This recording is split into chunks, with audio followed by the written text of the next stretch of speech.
Hi guys, my name is Restu Putra. I'm from 12th grade electrical C. Now I will tell you how to make hot coffee milk. The ingredients are hot water, instant coffee powder, and sweetened condensed milk.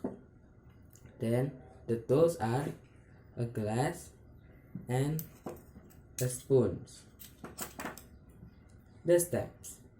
First, we need to put 3 teaspoons of instant coffee powder into a glass.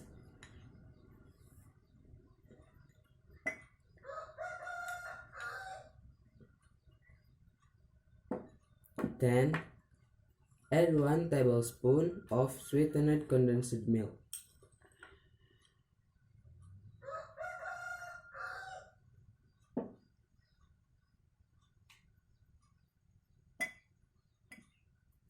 Then, add enough hot water into a glass.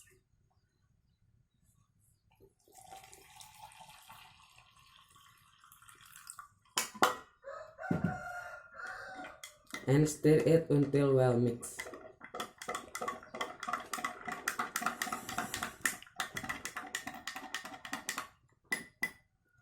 Finally, the hot coffee milk is ready to serve. Thank you.